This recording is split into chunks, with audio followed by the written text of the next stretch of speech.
Hello everyone, welcome to crystal IQ knowledge. इस वीडियो में हम पढ़ेंगे class 11 Indian constitution at work का chapter 10 philosophy of the constitution का पार्ट 2। तो फर्स्ट पार्ट में हमने कई सारी चीजें कवर की थी, आपको वो प्लेलिस्ट में सेव है, मिल जाएगा, है ना। तो फिलोसफी ऑफ द कॉन्स्टिट्यूशन के बारे में हम पढ़ रहे थे, है ना। तो उसके कई सारे फीचर्स हमने जाने थे कॉन्स्टिट्यूशन के, जैसे कि इंडिविजुअल फ्रीडम, सोशल जस्टिस के बारे में हमने पढ़ा था, है ना। अब हमें जो respect for diversity and minority right से कवर करना था।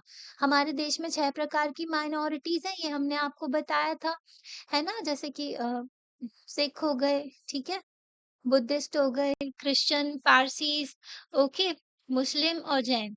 6 प्रकार की माइनॉरिटीज हैं हमारे देश में। तो माइनॉरिटीज राइट को प्रोटेक्ट भी किया गया है, आर्टिकल 29 और 30 जो है माइनॉरिटीज के लिए दिए गए हैं। इंडियन कॉन्स्टिट्यूशन हर एक जो है कम्युनिटी में इक्वल रिस्पेक्ट के बारे में बात करते हैं, ठीक है। इनकरेज करते हैं कि सभी जो कम्युनिटीज हैं एक दूसरे की रिस्पेक्ट भी कर और इक्वल रिस्पेक्ट के बारे में बात करते हैं। हमारी कंट्री में इतना इजी नहीं था कि कम्युनिटीज जो है उनका रिलेशनशिप जो है इक्वालिटी का रहे, क्योंकि ना अब देखो पार्टीशन भी हुआ था हमारे देश में, तो ऑलरेडी जो कम्युनल लाइंस पे जो रिलीजन के नाम पे डिवाइडेड हो गए थे, ओके, इंडिया और पाकिस्तान। फिर उसके बाद में जो है हमारे देश में माइनॉरिटीज जो है सेफ फील करें, इसके लिए संविधान में कई सारी चीजें लाई। जो कम्युनिटीज में भी कई सारी इनइक्वालिटीज एग्जिस्ट करती थी, पर्टिकुलर रिलीजन में भी, जैसे कि जो है कोई कम्युनिटी अपने आप को ऊंचा समझती, कोई नीचा समझती किसी को, सामने वाले को, है ना। तो हायरार्कियल रिलेशनशिप था वन अनदर के साथ में। जैसे कि कास्ट सिस्टम देख लो, तो कास्ट के बेसिस पे भेदभाव हुआ करता था।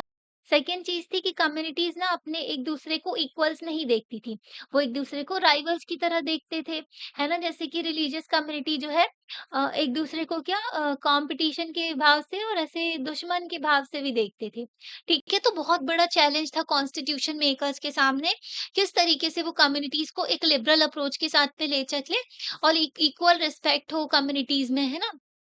और जो हायरार्की वगैरह है और इंटेंस राइवलरी ना रहे, तो ये भी चीजें थी। तो कॉन्स्टिट्यूशन मेकर्स ने बिल्कुल सोच समझ के ढंग से डिसीजन लिया और फिर उनने माइनॉरिटीज राइट के लिए जो आर्टिकल्स रखे, ओके। नेशनल माइनॉरिटी कमीशन भी है हमारे देश में, okay, national commission for minorities, okay. तो ये भी है। तो इतना इजी नहीं था कि ये जो प्रॉब्लम को जो सॉल्व किया जाए, क्योंकि ना कम्युनिटीज जो थी हमारे देश में तो इजी नहीं था। पर वेस्टर्न कम्युनिटीज की अगर बात करें ना, वेस्टर्न कॉन्स्टिट्यूशन में, तो वहां पर जो है कम्युनिटीज को रिकॉग्नाइज ही नहीं करते, वहां पर इजीली वो लोग ये प्रॉब्लम को सॉल्व कर लेते हैं, क्योंकि वेस्टर्न कम्युनिटीज जो वेस्टर्न जो कॉन्स्टिट्यूशन है ना, जो वेस्ट में ना यूएस आता है, और यूरोप की कंट्रीज जो होती हैं वो उनको वेस्टर्न कंट्रीज कहा जाता है, ओके। तो यहाँ पर ना जो है कम्युनिटीज को इतना इम्पोर्टेंस नहीं दी जाती, यहाँ पर इंडिविजुअल को इम्पोर्टेंस दी जाती है, एक पर्सन को, मतलब इंडिविजुअल पर्सन को ज्यादा इम्पोर्टेंस दी जाती है। और जो रिलीजन होता है इनका प्राइवेट स्पेयर होता है, ओके। और रिलीजन आप अपने घर में प्रैक्टिस करो, पर पब्लिक स्पेयर में ये सारी चीजें अलाउड नहीं है, ओके, रिलीजन वगैरह। पर ये जो था हमारे देश में उतना काम नहीं करता कि आप कम्युनिटीज को बिल्कुल रिकॉग्नाइज ही ना करो, क्योंकि इंडियंस बहुत ज्यादा अपनी कम्युनिटी से जो है अटैच्ड है, अपने कल्चर से जो है बहुत ज्यादा कनेक्टेड है, ओके। हर कम्युनिटी हमारे देश में इनकी वैल्यूज होती हैं, ट्रेडिशन होता है, कस्टम होती है, लैंग्वेज होती है, जो कि ना सब लोग शेयर करते हैं। फॉर एग्जाम्पल, इंडिविजुअल जो है फ्रांस में जो रहते हैं ना, जर्मनी में रहते हैं, उनकी लैंग्वेज एक है, तो वो लोग लिंग्विस्टिक कम्युनिटी से हो जाते हैं, है ना। तो डीपली अटैच है एक दूसरे से। तो इनसे डिफरेंस क्या है, डिफरेंट क्या है, क्योंकि जो है हमारे यहाँ ना, हमारे यहाँ जो रिकॉग्नाइज किया है कम्युनिटी को, मान लिया है कि जो कम्युनिटीज की वैल्यूज हैं और कम्युनिटीज को भी इम्पोर्टेंस दिया है। इंडिया जो है मल्टीपल कल्चरल कम्युनिटीज है। हमारे देश में तो भाई अगर लैंग्वेज के बेसिस पे भी देखो ना, तो इतने सारी कम्युनिटीज निकल आएंगी ना। हर जो है स्टेट में अलग अलग लैंग्वेजेस भी बोली जाती है। हमारे देश में तो 22 ऑफिशियल लैंग्वेजेस है, हमारे 8th schedule of the Indian constitution में दी गई हैं, ठीक है। 8th शेड्यूल जो है संविधान का, उसमें 22 लैंग्वेजेस दी गई हैं।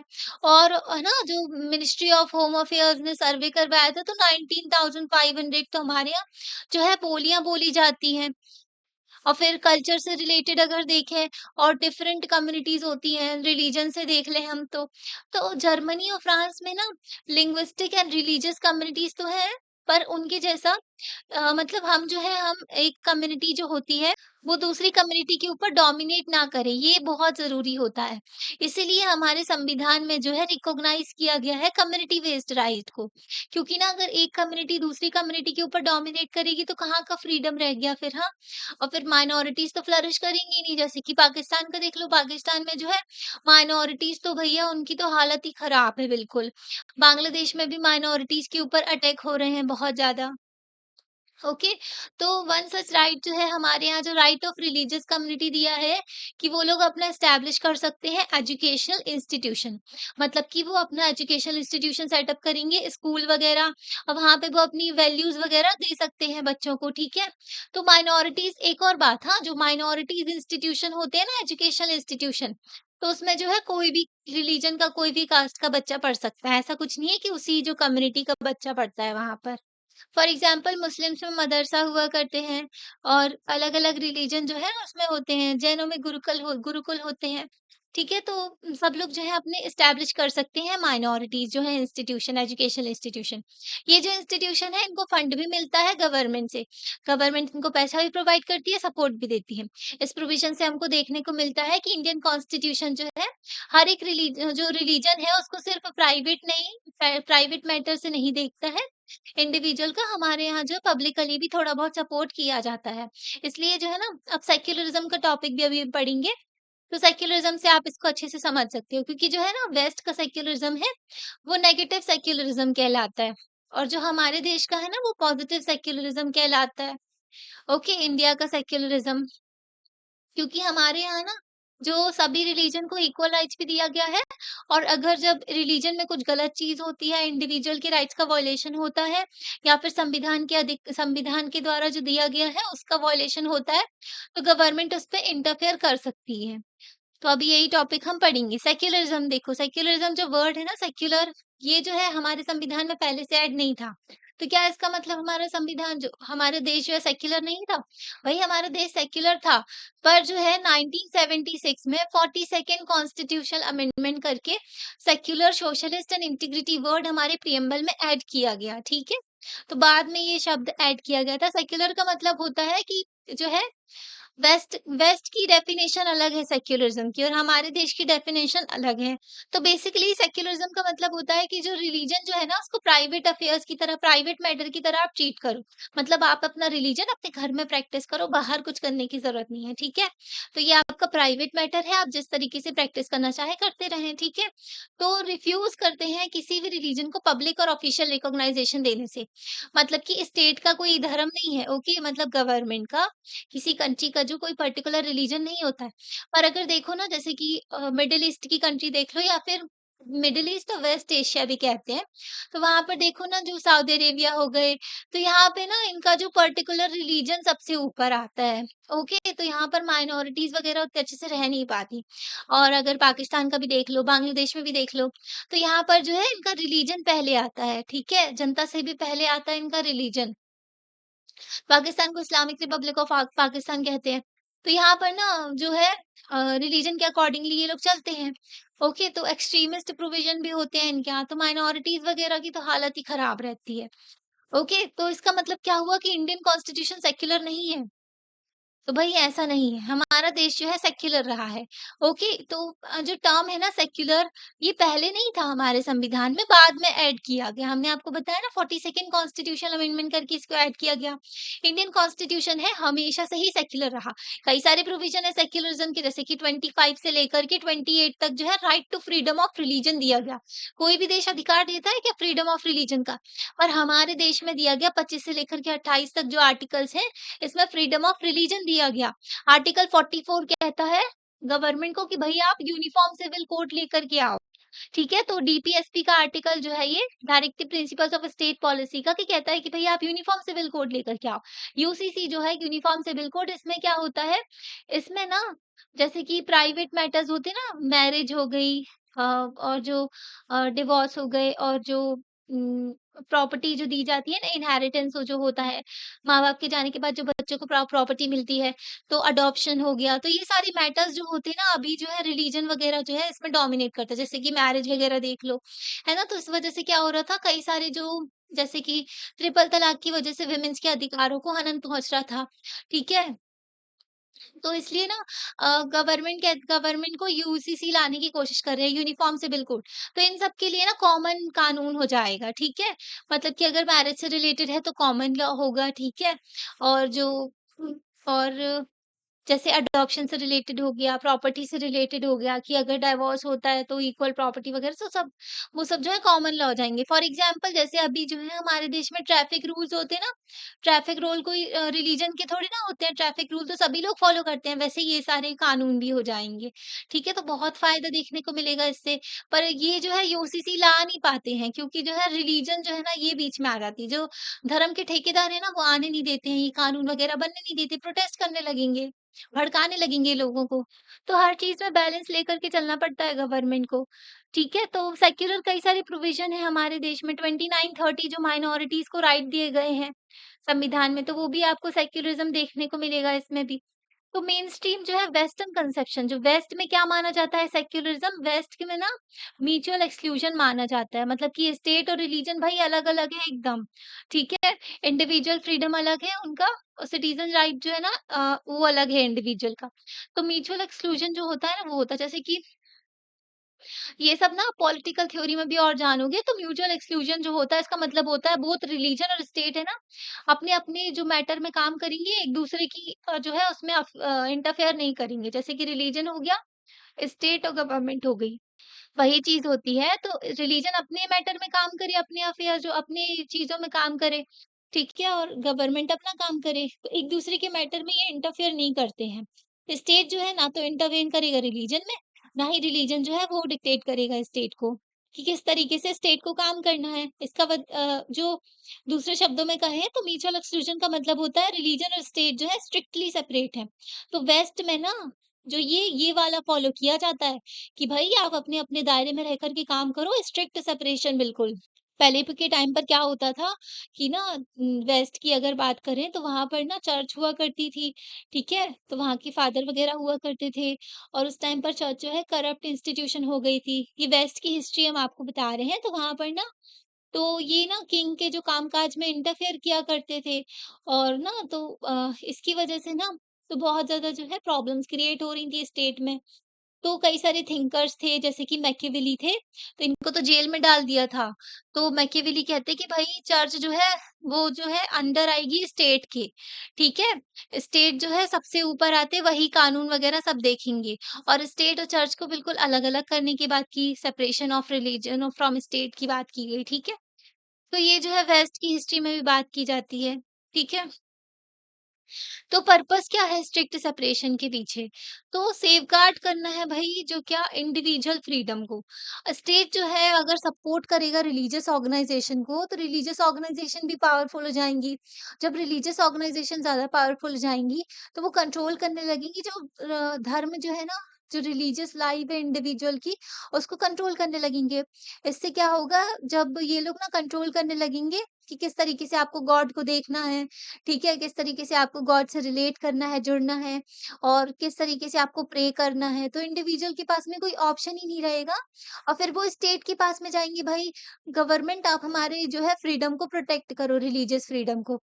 बट गवर्नमेंट तो कुछ करेगी ही नहीं क्योंकि जो स्टेट है, वो उन्होंने किसके साथ हाथ मिला लिया है?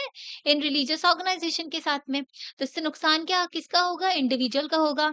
इसलिए रिलीजियस फ्रीडम को प्रोटेक्ट करने के लिए इंडिविजुअल की स्टेट जो है हेल्प नहीं करेगा रिलीजियस ऑर्गेनाइजेशन की। अगर रिलीजियस ऑर्गेनाइजेशन की हेल्प की तो रिलीजियस ऑर्गेनाइजेशन पावरफुल हो जाएँगी और वो फिर इंडिविजुअल को परेशान करेंगी। ओके? आपको भगवान से कनेक्ट होना है तो आप अपने तरीके से हो क्योंकि ना जो गॉडमैन जो बाबा वगैरह और जो भी होते हैं ना जो अपने आप को धर्म का ठेकेदार बताते हैं, तो वो लोग भई अपनी मर्ज़ी चलाने लगते हैं। ओके? तो ये सिचुएशन देखने को मिलती है समाज में।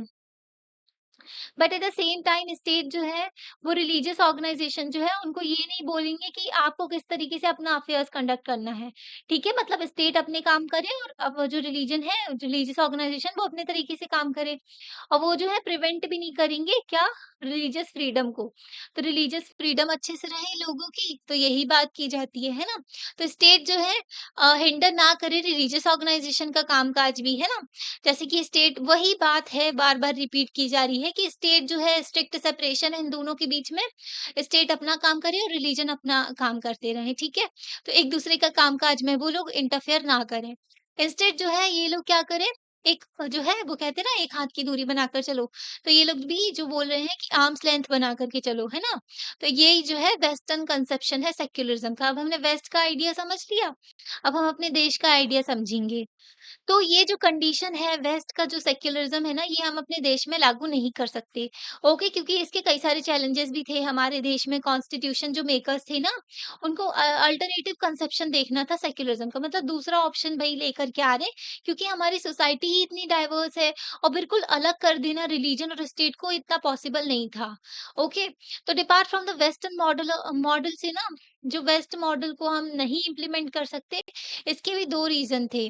पहला तो था कि rights of religious group, okay. तो फर्स्ट थिंग है कि अगर हम रिकॉग्नाइज कर ले इंटर कम्युनिटी इक्वालिटी को, जो कि नेसेसरी है, इक्वालिटी बिटवीन इंडिविजुअल। तो अगर कम्युनिटीज में इक्वालिटी होगी ना, तो इंडिविजुअल में भी इक्वालिटी होगी। तो ज़रूरी नहीं है कि कम्युनिटी में इक्वालिटी है तो इंडिविजुअल्स, जैसे कि 2 धर्म वाली कम्युनिटीज़ हैं, इनमें इक्वल माना जा रहा है इनको। तो ज़रूरी नहीं है इनके रिलीजन में भी जो है इक्वालिटी रहे। हो सकता है इनकी कम्युनिटीज़ में भेदभाव हो रहा है, एक इंडिविजुअल को ज़्यादा प्रेफ़रेंस दिया जा रहा है, एक को नहीं दिया जा रहा। पर कम्युनिटी का फ्रीडम जो है, आज़ादी और सेल्फ रिस्पेक्ट है ना, वो डायरेक्टली डिपेंड होता है स्टेटस ऑफ और कम्युनिटी। अगर एक कम्युनिटी को आप ऊँचा मानोगे और एक कम्युनिटी को नीचा मानोगे, तो एक कम्युनिटी से जो दूसरा ये पर्सन बिलॉन्ग करता है, ये अपने आप को सुपीरियर समझेगा और ये पर्सन जो है इसके साथ में अत्याचार होगा। इसको जो है छोटा ट्रीट किया जाएगा, है ना? भेदभाव होगा। तो उसकी वजह से ना फ्रीडम भी हार्म होगी इसकी और सेल्फ रिस्पेक्ट भी। तो कम्युनिटी से बहुत ज़्यादा कनेक्टेड होता है इंडिविजुअल की फ्रीडम और सेल्फ रिस्पेक्ट। इसलिए अगर एक कम्युनिटी दूसरी कम्युनिटी के ऊपर डोमिनेशन करेगी, तो इससे ना इंडिविजुअल फ्री नहीं रह पाएगा। अगर उनके रिलेशंस इक्वल हैं, ठीक है, और एब्सेंस ऑफ डोमिनेशन है, मतलब कि ये कम्युनिटीज़ दोनों एक-दूसरे को इक्वली ट्रीट कर रहे हैं और कोई डोमिनेशन नहीं है, मतलब ये इसके ऊपर डोमिनेट नहीं कर रही, ये इसके ऊपर भारी नहीं पड़ रही। पर ज़रूरी नहीं है कि इसके मेंबर्स जो हैं, वो जो हैं, हाँ, तो ना उनके मेंबर्स जो हैं वो भी जो है डिग्निटी के साथ में घूमेंगे और सेल्फ रिस्पेक्ट और फ्रीडम के साथ में घूमेंगे, है ना? तो दोनों अगर इक्वल है तो दोनों कम्युनिटी के लोग जो है इक्वली एन्जॉय करेंगे, ओके? तो इंडियन कॉन्स्टिट्यूशन ग्रांट करते हैं क्या? सारी रिलीजियस कम्युनिटी को, तो सारी रिलीजन वाली जो कम्युनिटीज़ हैं, वो सभी जन जो है इक्वल हैं, दूसरी रिलीजन कम्युनिटी भी इक्वल है, ठीक है? वो एस्टैब्लिश कर सकते हैं, मेंटेन कर सकते हैं अपना एजुकेशनल इंस्टीट्यूशन। आर्टिकल 29 कि आप अपना जो है एजुकेशनल इंस्टीट्यूशन सेटअप कर सकते हो। ठीक है, आर्टिकल 29 में और 30 में जो है कल्चरल और एजुकेशनल राइट दी गई है, फंडामेंटल राइट है। तो फ्रीडम ऑफ रिलीजन है इंडिया में, मतलब कि freedom of religion both individual के लिए भी है और कम्युनिटीज के लिए भी है। अब सेकंड चीज आती है स्टेट्स पावर ऑफ इंटरवेंशन। तो मतलब कि हमारे देश में जो गवर्नमेंट को पावर दी गई है कि भाई अगर रिलीजन में कुछ गलत चीजें हैं ना, तो उसको खत्म करने के लिए आप उसमें इंटरफेयर कर सकते हो। पर वेस्ट में क्या था? म्यूचुअल एक्सक्लूजन था, उसमें जो है आप इंटरफेयर बिल्कुल नहीं कर सकते। तो सेपरेशन जो है इंडिया में, म्यूचुअल एक्सक्लूजन नहीं है, ठीक है। Why is it so? ऐसा क्यों है भाई? तो क्योंकि रिलीजियस सैंक्शन जो कस्टम है ना, जैसे कि जो रिलीजन के नाम पे ना कई सारी ऐसी प्रैक्टिसेस होती हैं जो कि जो सोसाइटी के लिए ठीक नहीं है, इंडिविजुअल पर्सन के लिए भी ठीक नहीं है, जो कि धर्म के ठेकेदार जो अपने आप को कहते हैं, उन लोगों ने बना दी है ऐसी प्रैक्टिस। फॉर एग्जाम्पल अनटचेबिलिटी, जो छुआ-छूत कहते हैं ना, तो इसको छुएँगे तो पॉल्यूट हो जाएँगे। ये ना बहुत ज़्यादा प्रेवलेंट था, जब अंग्रेज़ भी हमारे यहाँ रूल किया करते थे, तो बहुत ज़्यादा ये भेदभाव होता था लोगों के साथ में। इसकी वजह से इंडिविजुअल को ना तो उसकी बेसिक डिग्निटी मिलती थी, ना ही उसको सेल्फ रिस्पेक्ट, ना वो खुद की इज़्ज़त कर पाता था। इसीलिए हमारे जो है आर्टिकल 17 जो है उसमें अबॉलिश किया गया है अनटचेबिलिटी को, हमारे संविधान में आर्टिकल 17 में। और ये फंडामेंटल राइट है, ठीक है? कोई भी इंसान जो है अनटचेबिलिटी प्रैक्टिस नहीं कर सकता। ऐसा कोई करता है तो वो क्राइम है, ठीक है? Protection of civil liberties act है, उसके तहत है, ये क्राइम है, ओके? तो ये कस्टम है ना, ये बहुत ज़्यादा डीप रूटेड है हमारी सोसाइटी में और इसकी वजह से क्या होता है, इसको हटा नहीं सकते थे बिना स्टेट के इंटरवेंशन के। तो गवर्नमेंट का जो है इंटरवेंशन इसमें ज़रूरी था, मतलब गवर्नमेंट का दखल देना इसमें ज़रूरी था। नहीं तो ये कभी खत्म नहीं हो पाता। ओके, अभी भी देख लो इतने साल बाद भी आज़ादी के अभी भी caste inequality, gender inequality exist करती है हमारे देश में। अभी भी वुमेन्स जो है कम पार्टिसिपेट करती हैं। जो लेबर फोर्स पार्टिसिपेशन रेट होता है, मतलब कि काम-काज वगैरह में, अभी भी वही कंसेप्शन चला आ रहा है, वही मानते हैं लोग। गाँव में अभी भी ऐसी चीज़ें देखने को मिल जाती हैं। धीरे-धीरे बदला है समाज, पर देख लो तो इतना ज़्यादा डीप रूटेड है, ये घुसा हुआ है एकदम हमारी जो सोसाइटी में। तो इसको हटाने के लिए सिर्फ कानून में लिख देना काफ़ी नहीं है, स्टेट को भी एक्शन लेना होगा। अब ministry of social justice and empowerment जो है डेटा प्रस्तुत करते हैं कि एससी-एसटी के अगेंस्ट जो है कितने क्राइम हो रहे हैं, okay. NCRB national commission for जो सॉरी अ, नेशनल क्राइम रिकॉर्ड ब्यूरो, तो ये जो है ना एनसीआरबी, तो इसमें जो है ये जो है प्रस्तुत करते हैं डेटा कि क्या-क्या क्राइम हो रहे हैं हमारे देश में, तो वुमेन्स के अगेंस्ट जो क्राइम होते हैं। तो कई सारी चीज़ें जो सोसाइटी में गलत चीज़ें एग्ज़िस्ट करती हैं, तो उसके लिए स्टेट का एक्शन लेना ज़रूरी होता है। स्टेट जो है इंटरफेयर कर सकता है रिलीजन के मैटर में। फॉर एग्ज़ाम्पल जैसे कि ट्रिपल तलाक था, उससे जो महिलाओं के अधिकारों का वॉयलेशन होता था, है ना? तो उनकी डिग्निटी को हार्म पहुँचता था। इस वजह से सुप्रीम कोर्ट ने इसको खत्म कर दिया, ठीक है? और फिर स्टेट भी जो है इसके खिलाफ जो है एक्शन लिया, ठीक है? तो ये जो इंटरवेंशन है हमेशा नेगेटिव नहीं होते हैं, ये इंटरवेंशन पॉजिटिव भी कहलाते हैं जब आप इंडिविजुअल के राइट को प्रोटेक्ट कर रहे हो। स्टेट जो है हेल्प कर सकती है रिलीजियस कम्युनिटी को, उनको एड दे सकती है, एजुकेशन इंस्टीट्यूशन जो वो लोग चलाते हैं ना, जैसे कि जो स्कूल वगैरह हो गए, तो उसके लिए स्टेट हेल्प करते हैं रिलीजियस कम्युनिटी को। और मना भी कर सकते हैं, पता जो मतलब कि रोक भी सकते हैं और हेल्प भी करते हैं। डिपेंड करता है ये एक्शन पे, मतलब कि मोड ऑफ एक्शन जो कि प्रमोट करते हैं। For example freedom such as freedom and equality. तो इंडिया में जो सेपरेशन है स्टेट और रिलीजन के बीच में, तो इसका मतलब ये नहीं है म्यूचुअल एक्सक्लूजन। हमारे देश में म्यूचुअल एक्सक्लूजन फॉलो नहीं किया जाता है, हमारे सेक्युलरिज्म में। बट हमारे यहाँ प्रिंसिपल डिस्टेंस फॉलो किया जाता है। तो ये कीवर्ड है आपका, म्यूचुअल एक्सक्लूजन नहीं है, ठीक है? हमारे देश में जो है सेक्युलरिज्म में प्रिंसिपल डिस्टेंस को फॉलो किया जाता है। ये कॉम्प्लेक्स आइडिया है जिसमें स्टेट जो है डिस्टेंस भी बना के रखता है सारे धर्मों से, और उसके साथ-साथ स्टेट के पास में ये भी अधिकार है कि वो इंटरवीन उस पे जो है इंटरफेयर भी कर सकते हैं, और जो एब्सटेन भी कर सकते हैं इंटरफेरेंस से, मतलब कि इंटरफेयर नहीं भी कर सकते हैं वो, ओके। तो उनकी मर्जी है स्टेट की। डिपेंड करता है ये जो which of these two better, जो कि प्रमोट करे liberty, equality and social justice. तो इसके लिए आप इंटरफेयर भी कर सकते हो रिलीजन में, और नहीं भी करना चाहो तो नहीं कर सकते, ओके। तो प्रिंसिपल डिस्टेंस बना करके रखें, तो डिपेंड करता है स्टेट के ऊपर, ओके। तो हमने अभी 3 कोर फीचर देखे, जो अचीवमेंट के तौर पे हम देख सकते हैं अपने संविधान की। फर्स्ट तो हो गया हमारा कॉन्स्टिट्यूशन जो है, इन्होंने लिबरल जो इंडिविजुअलिज्म को है दोबारा से अपने तरीके से जो रीइन्वेंट किया और हमारे देश में इम्प्लीमेंट किया। तो ये भी एक अचीवमेंट के तौर पे देखा जाता है, क्योंकि जो हमारी सोसाइटी थी जहाँ पर कम्युनिटीज़ वैल्यू बहुत ज़्यादा जो इम्पोर्टेंस दी जाती है कम्युनिटी को, ओके, ग्रुप को, तो ये इंडिविजुअल ऑटोनॉमी के थोड़ा अनफ्रेंडली है। पर हमारे देश में इंडिविजुअल और कम्युनिटी दोनों में बैलेंस लेकर के चले, ओके।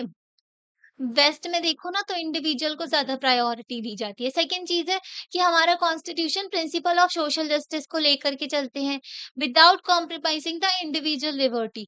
तो मतलब आपको सोशल जस्टिस भी लेकर के चलना है और इंडिविजुअल लिबर्टी कॉम्प्रोमाइज़ भी ना हो, जो इंडिविजुअल की आज़ादी है, उसको भी खतरा ना पहुँचे। कॉन्स्टिट्यूशन जो है कास्ट बेस्ड अफर्मेटिव एक्शन देते हैं, मतलब कि कुछ लोगों को रिजर्वेशन दिया जाता है जिनके साथ में जो गलत हुआ है हिस्टोरिकली। तो जैसे कि जो है शेड्यूल कास्ट हो गए, शेड्यूल ट्राइब हो गए, ओबीसीज हो गए, तो इनको रिजर्वेशन दिया जाता है, अब वुमेन्स को भी दिया जा रहा है ना? तो ये जो है जैसे जॉब में हो गया, और जो एजुकेशन इंस्टीट्यूशन हो गए वहाँ पर। तो ये है इंडिया में ना, ये बहुत पहले से ही दिया जाने लगा as compare to other nation. जैसे अफ़र्मेटिव एक्शन ना यूएस में जो है 1964 जो है सिविल राइट्स एक्ट जो है उसके तहत लाया गया। यूएस में ना ब्लैक्स और व्हाइट्स के बीच में बहुत ज़्यादा भेदभाव होता है। वहाँ पे जो है ब्लैक लोगों के साथ में गलत ट्रीटमेंट किया जाता था। यूएस में ब्लैक्स जो है अफ्रीकन्स जो थे उनको बाद में ले जाया गया था कामकाज के लिए, ओके। स्लेवरी सिस्टम चला करता था ना पहले, जो ब्रिटिशर्स थे वो स्लेव बना करके ले जाया करते थे अफ्रीकन्स को। तो वो जो थे उनके पूर्वज थे, अब जो यूएस में लोग हैं ब्लैक हैं तो उनके साथ में गलत व्यवहार होता था। इसलिए जो है सिविल राइट्स एक्ट लाया गया 1964 में। तो हमारे देश में ना ऐसा अफ़र्मेटिव एक्शन तो भाई हमारे संविधान में जब लेकर के आए ना, उसी टाइम पर डाल दिया गया था कि रिज़र्वेशन की बात की गई थी ना। और जो सिविल राइट्स एक्ट जो है यूएस में ये तो बहुत बाद में आया, ठीक है? थर्ड चीज़ है कि इंटर कम्युनल जो है थोड़ी दुश्मनी वगैरह ना हो हमारे देश में, ठीक है? तो उसकी बात लेकर के चले, कॉन्स्टिट्यूशन जो है कमिटमेंट दिया क्या ग्रुप राइट्स के ऊपर, राइट जो है कल्चरल जो कम्युनिटीज़ जो है उनको राइट दिया गया माइनॉरिटीज़ को। तो इससे हमको देखने को मिलता है कि जो हमारे कॉन्स्टिट्यूशन बनाने वाले हैं, तो वो चाहते थे मतलब कि जो कॉन्स्टिट्यूशन बनाने वाले थे ना, वो समझ चुके थे कि हमारी जो सोसाइटी है, वो मल्टीकल्चरल है। और जो ये चीज़ है ना, ये 4 डिकेड्स बाद हमारे कॉन्स्टिट्यूशन बनने के बाद ये जो है वेस्ट में ये कांसेप्ट निकल के आया। जब उनने देखा ना ग्लोबलाइज़ेशन हो रहा है वेस्ट में, ठीक है? उनको समझ में आया कि ग्लोबलाइज़ेशन की वज़ह से अलग-अलग कम्युनिटीज़ रह रही हैं, तो उनको अलग-अलग जो कम्युनिटीज़ हैं, उनको राइट्स देने की ज़रूरत है। ओके? तो वो अलग-अलग जो रिलीजन वगैरह अलग-अलग कल्चर से बिलॉन्ग करते हैं, पर ये तो हमारे देश में ऑलरेडी था। तो हमारे देश में पहले ही इन राइट्स को रिकॉग्नाइज़ कर दिया गया और उनको माइनॉरिटीज़ को अधिकार दे दिए गए। अब ये वाला फीचर यूनिवर्सल अडल्ट फ्रैंचाइज़, तो इसका मतलब होता है वोट देने का अधिकार जो दिया जाता है सभी लोगों को। 2 कोर फीचर रहे जो कि अचीवमेंट की तरह देखे। फर्स्ट जो था कोई भी जो मतलब कि जो वेस्टर्न कंट्रीज़ थी ना, तो वहाँ की बात की जा रही है वेस्टर्न डेमोक्रेसीज़ की। तो उस टाइम पर ना ये अचीवमेंट की तर ये जो अचीवमेंट है इनके लिए नहीं था। यूनिवर्सल एडल्ट फ्रैंचाइज़ ना उस टाइम पर वो लोग सोसाइटी में नहीं लाए थे। ठीक है? जब ये वेस्ट की जैसे कि यूएस की बात करें, यूएस आज़ाद तो 1776 में हो गया था, पर इन्होंने वोटिंग राइट जो है वुमेन्स को 19 जो 20th सेंचुरी में दिया, ओके? मतलब कि बहुत ज़्यादा ले 1928, 30 मतलब इतना टाइम के बाद में इन्होंने वोटिंग राइट दिया महिलाओं को। मतलब ये यूनिवर्सल एडल्ट फ्रैंचाइज़ को लेकर के नहीं चले थे। इनके यहाँ ना जो हायरार्कीज़ चला करती थी, पर हमारे देश की अगर बात करें ना, तो हमारे देश में जैसे ही संविधान बनाया गया, वैसे ही सभी लोगों को वोट देने का अधिकार दे दिया गया इंक्लूडिंग वुमेन। तो बहुत बाद में दिया गया वुमेन्स को। पहले ना जो वेस्ट की कंट्रीज़ थी वहाँ पर ना सिर्फ़ जो मेन हैं जिनके पास में प्रॉपर्टी है, उन्हीं को बस वोट देने का अधिकार था, ओके? फिर बाद में ये वुमेन्स को एक्सटेंड किया गया। जब हमारा ना once the idea of a nation took root among the elite, the idea of democratic self-government followed. जैसे ही जो आइडिया आता है कि जो एलीट हैं कि डेमोक्रेटिक सेल्फ गवर्नमेंट को लेकर के चलेंगे, नेशन को लेकर के चलेंगे, तो इंडियन नेशनलिज्म जो है ना ऑलरेडी जो पॉलिटिकल ऑर्डर था हमारे यहाँ, तो उनके सभी का मानना था कि हर एक सिंगल मेंबर जो है सोसाइटी का, तो उन सभी को जो है वोट देने का अधिकार दिया जाएगा। तो यूनिवर्सल एडल्ट फ्रैंचाइज़ ना आइडिया जो है हमारे यहाँ हार्ट ऑफ द नेशनलिज्म रहा है। For example constitution of India bill लाया गया 1895 में, ठीक है? तो उन्होंने फर्स्ट नॉन ऑफिशियल अटेम्प्ट था कि ड्राफ्ट करेंगे हम कॉन्स्टिट्यूशन इंडिया का। तो ऑथर ने डिक्लेयर किया था हर एक सिटीजन जो बॉर्न हुआ है इंडिया में जिसने जन्म लिया है उसके पास में राइट है कि वो जो है जो अफेयर्स जो है कंट्री के मैटर्स हैं जो कि पॉलिटिकल मैटर्स होते हैं ना उसमें पार्टिसिपेट कर सकते हैं और पब्लिक ऑफिस में जो है पार्टिसिपेट कर सकते हैं। मोतीलाल नेहरू रिपोर्ट लाई गई थी 1928 में, तो इन्होंने फिर से सिटीजनशिप की बात की थी और इन्होंने बोला था कि हर एक पर्सन जो है आइदर किसी भी सेक्स से हो, किसी भी जेंडर से हो, ओके, तो उनका जो है एज अगर 21 है तो उनको वोट देने का अधिकार दिया जाएगा पार्लियामेंट में। ओके, तो हमारे यहाँ ना यूनिवर्सल एडल्ट फ्रेंचाइज जो है बहुत ही इंपॉर्टेंट जो एंड लेजिटिमेट इंस्टीट्यूशन है जिससे हम रिप्रेजेंट करते हैं विल ऑफ द नेशन की। ओके, तो इसको प्रॉपर्ली एक्सप्रेस क्योंकि जनता के पास वोट देने का अधिकार होगा तो वो बता पाएँगे भाई कि हम जो है हम इस गवर्नमेंट को चूज़ कर रहे हैं, ठीक है? अगर कोई गलत काम करती है कोई गवर्नमेंट तो उसको वो लोग जो है हटा देते हैं, है ना? तो ये बहुत ही इम्पोर्टेंट फीचर था। ये हम यहाँ पर देखो कॉन्स्टिट्यूएंट असेंबली की बात करें, अलादी कृष्ण स्वामी अय्यर ये भी ड्राफ्टिंग कमिटी जो है उसका पार्ट थे। ड्राफ्टिंग कमिटी कॉन्स्टिट्यूशन की जिसके चेयरमैन जो थे doctor B are Ambedkar ji थे। ठीक है, तो ये बोलते हैं कि असेंबली ने अडॉप्ट किया प्रिंसिपल ऑफ अडल्ट फ्रेंचाइज बहुत ज़्यादा भरोसे के साथ कि अल्टीमेट सक्सेस होगी डेमोक्रेटिक रूल की। एंड इनका फुल बिलीफ था कि जो डेमोक्रेटिक गवर्नमेंट आएगी तो किसके बेसिस पे होगी वो? प्रॉपर जो वोटिंग वगैरह होगी उसके थ्रू आएँगी और वो लोग जो है जनता के वेलफेयर के लिए काम करेंगे, ठीक है? अब आता है फेडरलिज्म। फेडरलिज्म का आपको समझाया था ना? तो फेडरलिज्म जो है स्टेट और सेंट्रल गवर्नमेंट जो है उनके बीच में पावर डिवीजन की बात करते हैं। तो आर्टिकल्स जैसे कि नॉर्थ ईस्ट में जो है स्टेट्स को जो है कुछ स्पेशल प्रोविज़न दिए गए हैं आर्टिकल 371 के तहत। तो हमारे यहाँ ना हमारे देश में असिमेट्रिकल फेडरलिज्म फ़ॉलो किया जाता है। सिमेट्रिकल फेडरलिज्म होगा कि सारे स्टेट को जो है इक्वल राइट्स दी जा रही हैं, ओके? पर असिमेट्रिकल फेडरलिज्म होगा कि अलग-अलग जो है कुछ स्टेट्स जो हैं, कुछ जिनकी इंटरनेशनल बाउंड्रीज़ लगती हैं, जहाँ पर ट्राइबल्स ज़्यादा रहते हैं, तो उनको कुछ स्पेशल अधिकार दिए जाते हैं, जैसे कि कमज़ोर बच्चे को सपोर्ट किया जाता है ना, वैसे ही। तो हमने फेडरलिज्म वाले चैप्टर में देखा था कि कॉन्स्टिट्यूशन ने स्ट्रॉन्ग सेंट्रल गवर्नमेंट रखी है ना? हमारी सेंट्रल गवर्नमेंट स्ट्रॉन्ग है, ओके? फेडरलिज्म वाले चैप्टर में हमने आपको समझाया था। तो इसके बाद जो बाद भी जो यूनिटरी वाइज़ देखने को मिलता है इंडियन कॉन्स्टिट्यूशन में। तो यूनिटरी फीचर ज़्यादा देखने को मिलते हैं मतलब कि हमारे यहाँ स्ट्रॉन्ग सेंट्रल गवर्नमेंट रखी गई है, क्योंकि ना संविधान बनाने वाले भी समझदार थे, उनको लगता था कि भई ऐसा कुछ दोबारा ना देखने को मिले क्योंकि इतनी सारी कम्युनिटीज़ वगैरह सब कुछ रहती है, सेपरेटिस्ट टेंडेंसी वगैरह निकल के आई इसलिए स्ट्रॉन्ग जो है सेंट्रल गवर्नमेंट का होना ज़रूरी है। तो कॉन्स्टिट्यूशनल एम्बेडेड डिफरेंसेस दिए गए हैं, लीगल स्टेटस दिए गए हैं जो सब यूनिट्स जो है सेम फेडरेशन की मतलब कि कुछ स्पेशल राइट्स दी गए हैं कुछ स्टेट्स को। तो unlike constitutional symmetry of American federalism जो होता है ना मतलब अमेरिका में यूएस में जो है सारे स्टेट्स को इक्वल राइट्स दिए गए किसी भी स्टेट को जो है कोई भी प्रेफरेंस नहीं है पर हमारे देश में जो है कुछ कुछ स्टेट्स को कुछ प्रेफरेंसेस दिए गए हैं इसी को असिमेट्रिक फेडरलिज्म भी कहा जाता है। तो कुछ स्पेसिफिक नीड्स जो है रिक्वायरमेंट्स जो है कुछ सब यूनिट्स की जो स्टेट्स वगैरह उनकी मीट करने के लिए हमारे यहाँ जो है ये लाया गया यूनिक रिलेशनशिप देखने को मिलता है, स्पेशल स्टेटस दिया गया कुछ स्टेट्स को। जैसे कि आर्टिकल 371 ए जो है नागालैंड के बारे में बात करते हैं, नॉर्थ ईस्टर्न स्टेट्स है नागालैंड, तो उसकी बात करते हैं। तो ये जो आर्टिकल है नॉट ओनली जो है इनको सिर्फ प्री एक्जिस्टिंग लॉज जो है नागालैंड के उसको तो वैलिडिटी देते ही हैं, उसके साथ-साथ ये प्रोटेक्ट करते हैं लीगल आइडेंटिटी जो है सॉरी लोकल आइडेंटिटी मतलब कि उनके कल्चर को भी इम्पोर्टेंस दी जा रही है, उनकी जो लोकल आइडेंटिटी है। क्योंकि बहुत सारे जो हैं वहाँ पर ना जो सॉरी दिमाग से निकल गया था। तो वहाँ पर ना ट्राइबल्स रहते हैं, ठीक है, बहुत सारे, तो नागा ट्राइब भी रहते हैं, तो कोई बाहर से आए ना उसको रिस्ट्रिक्शन लगाया गया है वहाँ पर, क्योंकि ना ट्राइब रहते हैं वो थोड़े अपनी लोकल आइडेंटिटी, अपने कल्चर उनका यूनिक रहता है। कई सारे स्टेट्स जो हैं उनको बेनिफिशियरीज़ हैं ये प्रोविज़न के, उनको कुछ स्पेशल अधिकार दिए गए हैं। अकॉर्डिंग टू इंडियन कॉन्स्टिट्यूशन के अकॉर्डिंगली ये जो है कुछ गलत नहीं है अगर आप डिफरेंट ट्रीट कर रहे हो किसी को, ठीक है? कुछ कुछ जो होते वीक होते हैं कुछ लोग तो उनको सपोर्ट देना पड़ता है ना? ऑल्दो हमारा जो संविधान है वो ओरिजिनली तो ऐसा नहीं था हमारे संविधान में। इंडिया जो है मल्टीलिंगुअल फेडरेशन है आज के टाइम पर। पहले जब ही ना देश आज़ाद हुआ था 1947 में तो हमने आपको पढ़ाया था ना हर जो स्टेट्स हैं वो डिमांड कर रहे थे कि लैंग्वेज के बेसिस पे हमको क्रिएट कर दो। जैसे कि गुजरात वाले गुजराती बोलते तो बोलते गुजरात क्रिएट कर दो, महाराष्ट्र क्रिएट कर दो, ओके? आंध्र प्रदेश है ना तमिलनाडु तो ये अलग-अलग स्टेट्स क्रिएट करने को बोल रहे थे लैंग्वेज के बेसिस पे।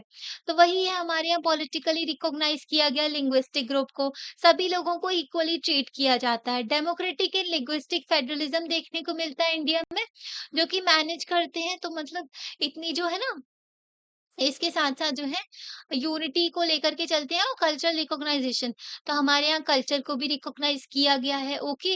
माइनॉरिटीज़ को भी साथ में लेकर के चल रहे हैं। कई सारे स्टेट्स वीक हैं तो उनको जो है स्पेशल राइट्स प्रोवाइड किए गए हैं, स्पेशल स्टेटस प्रोवाइड किया गया है, ओके। तो बहुत ज़्यादा डिफरेंसेस देखने को मिलती है हमारे देश में पर उस सबको कंबाइन किया गया और जो है यूनिटी को लेकर के चले अपने देश की, है ना?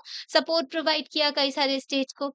तो फॉर्मली अगर देखें तो पॉलिटिकल एरेना में तो मल्टीपल आइडेंटिटीज जो होती हैं तो वो एक दूसरे को कॉम्प्लीमेंट करती हैं। तो हमारे यहाँ रिकॉग्नाइज़ भी तो किया गया ना, इतनी डिफरेंट डिफरेंट लोगों की आइडेंटिटीज़ हैं। अब ये देखो नेशनल आइडेंटिटी, कोई भी आइडेंटिटी हो आपकी, पर नेशनल आइडेंटिटी सबसे पहले आती है। तो कॉन्स्टिट्यूशन जो है हमारे यहाँ जो है नेशनल आइडेंटिटी के बारे में बात करते हैं। चैप्टर ऑफ फेडरलिज्म में आपने पढ़ा था इंडिया जो है रीजनल आइडेंटिटीज़ को लेकर के तो चलते हैं, पर उससे के साथ-साथ नेशनल आइडेंटिटी। हमारे देश में सिंगल सिटीज़नशिप का कॉन्सेप्ट है। ओके, तो हमने जैसे कि अभी पढ़ा कॉमन नेशनल आइडेंटिटी है, जो कि नॉट इनकम्पैटिबल विद द मतलब कि जो रिलीजियस और लिंग्विस्टिक आइडेंटिटीज़ तो हैं आपकी, पर नेशनल आइडेंटिटी भी है आपकी, है ना? तो इंडियन कॉन्स्टिट्यूशन बैलेंस करते हैं इन आइडेंटिटीज़ में, मतलब कि बैलेंस लेकर के चल रहे हैं भई, आपकी रीजनल आइडेंटिटी भी है, ठीक है? और लिंग्विस्टिक आइडेंटिटी भी है, आप जिस रीजन से सॉरी रिलीजियस आइडेंटिटी, मतलब आपका जो रिलीजन है पर्टिकुलर है ना, वो भी आपकी पहचान है। आप जो लैंग्वेज बोलते हैं वो भी है, पर नेशनल आइडेंटिटी सबसे पहले आती है। प्रेफ़रेंस दिया जाता है कॉमन आइडेंटिटी को अंडर सर्टेन कंडीशन, कुछ कंडीशन में। तो क्लैरिफाई किया गया जब डिबेट हो रहा था सेपरेट इलेक्टोरेट पे based on religious identity which constitution reject. क्या हुआ था 1919 में ना, 1909 में जो है मॉर्ले मिंटो रिफॉर्म लेकर के आए थे, गवर्नमेंट ऑफ इंडिया भी कह सकते हो आप एक्ट। तो ब्रिटिशर्स ने क्या किया था कि मुस्लिम्स को सेपरेट इलेक्टोरेट दिया था। मतलब ये मुस्लिम्स को डिवाइड करने की बात कर रहे थे, जो उद्देश्य से, ठीक है? तो इन्होंने क्या किया था सेपरेट इलेक्टोरेट का मतलब ये था कि जो मुस्लिम जो लीडर्स खड़े होंगे ना इलेक्शन के लिए, तो उनको वोट भी सिर्फ मुस्लिम कम्युनिटी जो करेगी, ओके? मतलब कोई और जो कम्युनिटी का जो किसी और रिलीजन से जो बिलॉन्ग करता है कोई पर्सन, वो इनको वोट नहीं कर सकता। ठीक है? तो इन्हीं के लोग इन्हीं क मतलब कि जो पर्टिकुलर पर्सन है उन्हीं को वोट करेंगे। तो ये इसकी वज़ह से क्या हो रहा था, इसकी वज़ह से बहुत ज़्यादा जो है लाइन्स खिंच गई थी कम्युनिटीज़ के बीच में। ओके, तो ये जो सेपरेट इलेक्टोरेट था ना, इसको रिजेक्ट कर दिया हमारे संविधान बनाने वालों ने। उन्होंने बोला भई ये सब नहीं, सेपरेट इलेक्टोरेट नहीं देंगे, रिज़र्वेशन दे सकते हैं, है ना? तो सेपरेट इलेक्टोरेट था उसको रिजेक्ट किया गया, क्योंकि ये डिफरेंस तो लेकर के आ ही रहे थे रिलीजियस कम्युनिटी में।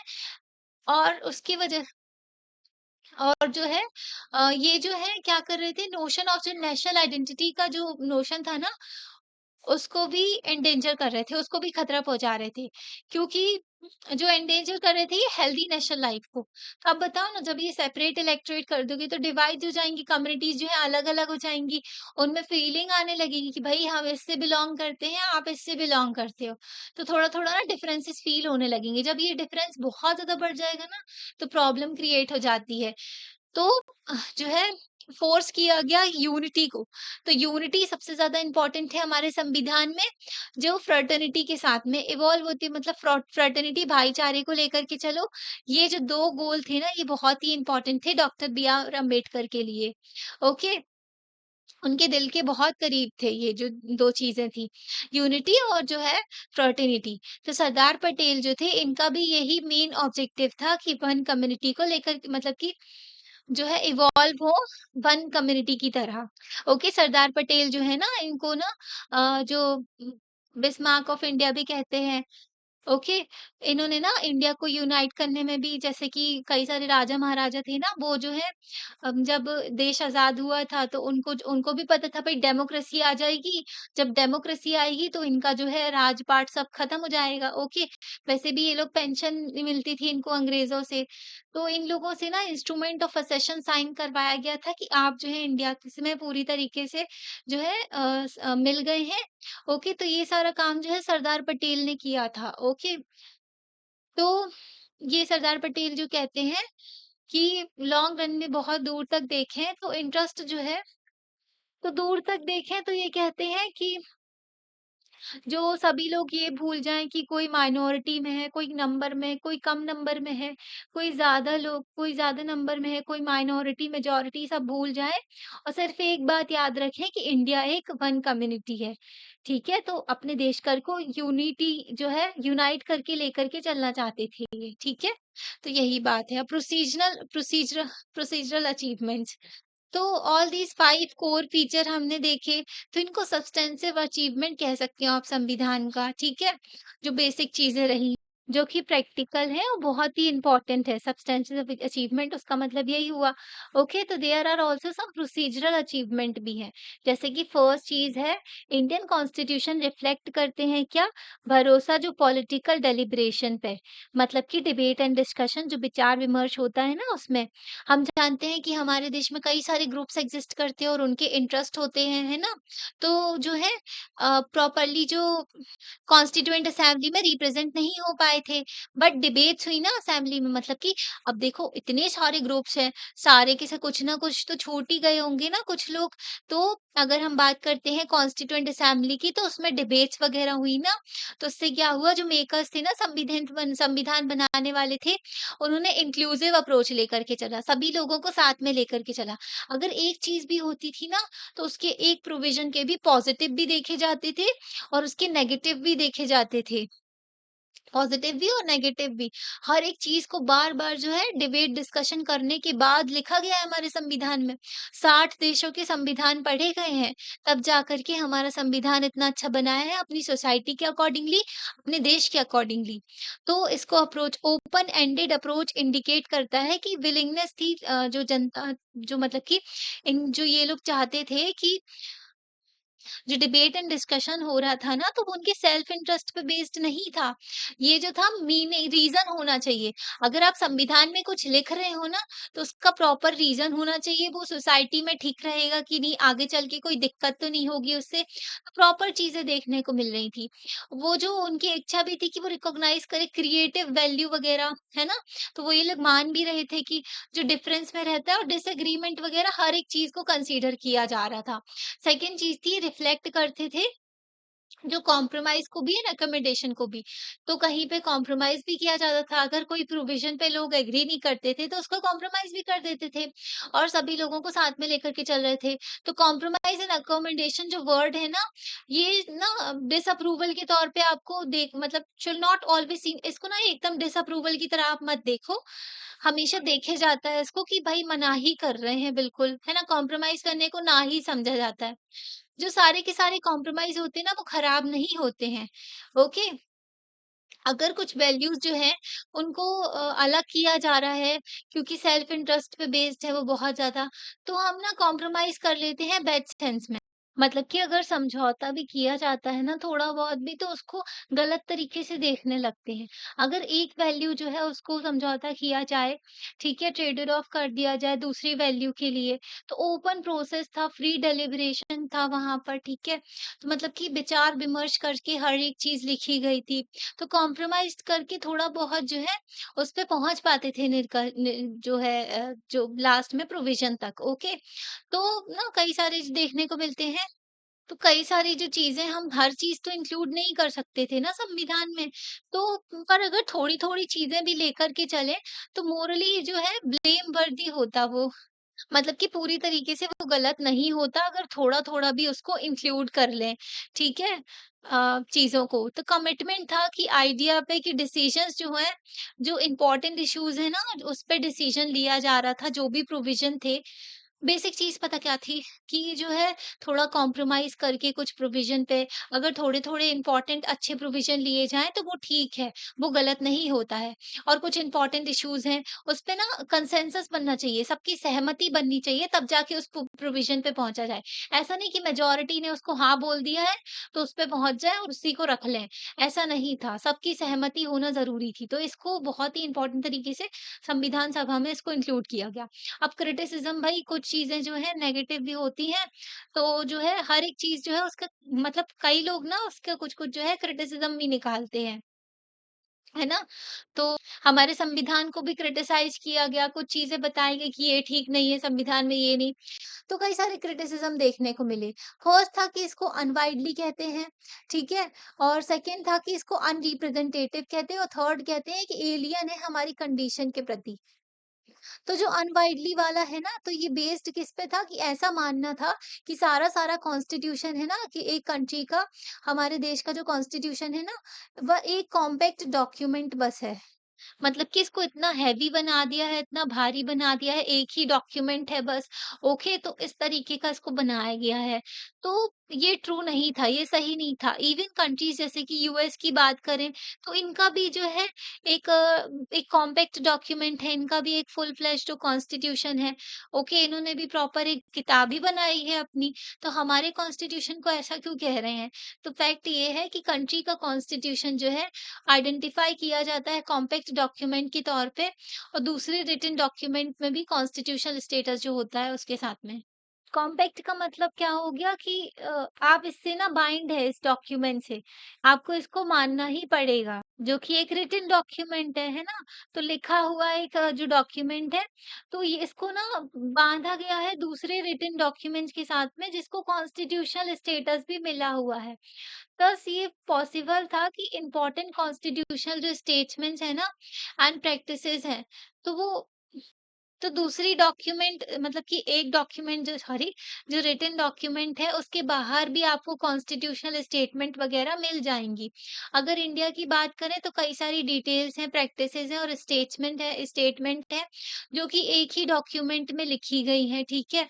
एंड जो ये बनाई गई ना तो ये डॉक्यूमेंट जो है बहुत लार्ज साइज़ में है, एलिफेंट साइज़ भी कहा जाता है हमारे संविधान को, ठीक है? कई सारी कंट्रीज़ जो हैं उनका ना जैसे उनके पास में ना ऐसे प्रोविज़न नहीं है, election commission of India, civil services commission, तो डॉक्यूमेंट जो है जो कि कॉन्स्टिट्यूशन है ना, उनके कॉन्स्टिट्यूशन में ये सब लिखा नहीं है। पर हमारा संविधान इसलिए बहुत ज़्यादा बड़ा हो गया है, एक कॉम्पैक्ट डॉक्यूमेंट जो है ये बहुत रिटन डॉक्यूमेंट है, तो इसमें ना सारे प्रोविज़न लिखे गए हैं, हमारे लिए ऐसी कोई चीज़ें छोड़ी नहीं गई हैं। जैसे कि दूसरी कंट्रीज़ में इलेक्शन कमीशन ऑफ इंडिया के बारे में संविधान में नहीं लिखा है, ठीक है? सिविल सर्विसेज़ कमीशन के बारे में नहीं लिखा है, पर इंडिया में लिखा हुआ है। कई सारे मैटर्स जो हैं जो कॉन्स्टिट्यूशनल डॉक्यूमेंट में ही लिखे गए हैं, जो एडमिनिस्ट्रेशन से भी रिलेटेड कई सारे मैटर्स हैं, वो संविधान में लिखे गए हैं। इसलिए हमारा संविधान थोड़ा बड़ा है, इसलिए इसको ऐसा बोल देते हैं। सेकंड चीज़ जो है, सेकंड क्रिटिसिज़्म है अनरिप्रेजेंटेटिव, कि रिप्रेजेंटेशन नहीं है लोगों की। तो आप याद करो कि कॉन्स्टिट्यूएंट असेंबली को जो फॉर्म कब किया गया था, मतलब किस तरीके से फॉर्म किया गया था। तो अडल्ट फ्रैंचाइज़ ना उस टाइम पर अडल्ट फ्रैंचाइज़ नहीं थी। 1946 में लोगों के पास में सभी लोगों के पास में वोट देने का अधिकार नहीं था। ठीक है? कई सारे मेंबर्स जो थे वो एडवांस्ड सेक्शन से आते थे। ओके, जैसे कि राजा-महाराजाओं ने भी अपने लोगों को नॉमिनेट किया हुआ था कि आप जाकर के संविधान में बैठो। तो इसकी वजह से ना कॉन्स्टिट्यूशन अनरिप्रेजेंटेटिव हो जाएगा क्या? नहीं, ऐसा नहीं है। दोनों चीज़ों में डिफरेंस होता है। 2 कंपोनेंट होते हैं रिप्रेजेंटेशन के। फर्स्ट जो होता है कि लोगों की आवाज़ और दूसरी चीज़ होती है उनका ओपिनियन, ठीक है? तो वॉइस की अगर बात करें तो रिप्रेजेंटेशन ना इम्पोर्टेंट होती है कि उन लोगों की आवाज़ उठाई जाए, ठीक है?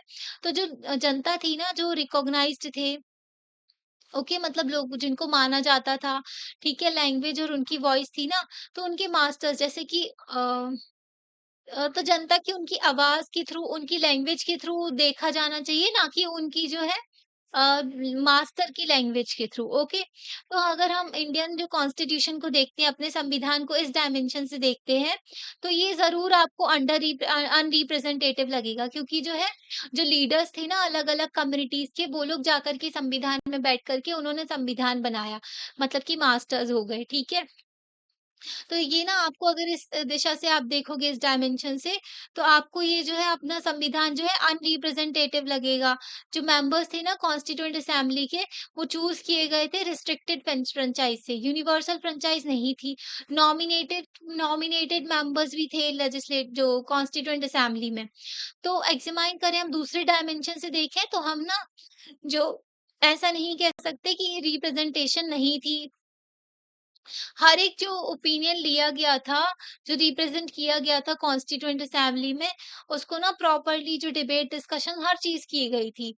ओके, अगर हम डिबेट्स पढ़ेंगे ना संविधान की जो कॉन्स्टिट्यूएंट असेंबली में हुई थी, तो उसमें आपको देखने को मिलेगा हर एक इश्यूज़ को, ओपिनियंस को रखा गया था वहाँ पर, ठीक है? हर एक मैटर को, जो भी प्रॉब्लम थी लोगों की, उन सबको रखने के बाद ही संविधान लिखा गया। जो मेंबर्स थे ना, उन्होंने मैटर्स रेज़ किए, उन्होंने ना करीब से जनता की प्रॉब्लम्स को देखा हुआ था। जैसे कि गांधी जी तो वैसे कॉन्स्टिट्यूएंट असेंबली में नहीं थे, ठीक है? तो बाकी जैसे कि डॉक्टर बी आर अम्बेडकर, उन्होंने करीब से वो चीज़ें फ़ील की थी। जो डॉक्टर बी आर अम्बेडकर थे ना, उन्होंने खूब भेदभाव सहा था अपने बचपन में भी। फिर आगे उन्होंने अपनी पढ़ाई के ज़रिए जो है, अपने आप को उस काबिल बनाया कि आगे चल कर के वही हमारे जो संविधान लिखा, फादर ऑफ द कॉन्स्टिट्यूशन कहलाए हमारे, है ना? तो वही बात है कि उन्होंने ये सारी चीज़ें फ़ील भी की थी। तो ये लोग ना जानते थे कि जनता को क्या प्रॉब्लम है। तो ये सोशल जो सोसाइटी में जो प्रॉब्लम्स थी उसको भी समझते थे और सोशल जो मतलब कि जो भी चीज़ें थी ना उनको समझते थे। उस हिसाब से उन्होंने इंटरेस्ट रखा लोगों का। तो is it a coincidence that the central square of every other small town has a statue of doctor Ambedkar with a copy of Indian constitution. क्या ये कोइंसिडेंट है कि अगर आप हर जगह देखो ना जो सेंट्रल स्क्वायर होता है, हर एक जो छोटे टाउन जो होता है वहां पर आपको स्टैच्यू मिल जाएगा डॉक्टर बी आर अम्बेडकर का और उनके हाथ में जो है संविधान की कॉपी है। ओके, तो सिंबॉलिक तो है ये, उनको ट्रिब्यूट तो दिया ही जाता है और एक्सप्रेसिव भी करते हैं फीलिंग्स जो है ना, दलित्स जो है उनकी फीलिंग्स भी एक्सप्रेस करते हैं कि कॉन्स्टिट्यूशन जो है रिफ्लेक्ट करती है उनकी एस्पिरेशंस। ठीक है, दलित्स की जो प्रॉब्लम थी उन्होंने जो फेस की थी वैसे ही बी आर अम्बेडकर जो थे उन्होंने भी जो है प्रॉब्लम्स फेस की हुई थी, जो भेदभाव उनके साथ में हुआ था, इसलिए उन्होंने बेटर रिप्रेजेंटेशन जो है इंटरेस्ट रखा। वो सोसाइटी को करीब से समझ रहे थे, ठीक है? तो वैसे ही हमारे जो दूसरे लीडर्स थे, उन्होंने भी सोसाइटी को ढंग से देखा था। विमेन्स जो थी, ठीक है? तो वो लोग जो कॉन्स्टिट्यूएंट असेंबली में थी, उन्होंने भी प्रॉब्लम्स फेस की हुई थी, तो वो जानते थे कि समाज में क्या कुरीतियाँ हैं, उनको हटाने के लिए संविधान में क्या-क्या चीज़ें होनी चाहिए। तो अब थर्ड क्रिटिसिज्म आता है कि इंडियन कॉन्स्टिट्यूशन जो है इसको एलियन डॉक्यूमेंट कहा जाता है। कहते हैं कि बाहर से सब कुछ उठाया है, बोरो किए हैं सारे के सारे आर्टिकल वेस्टर्न कॉन्स्टिट्यूशन से।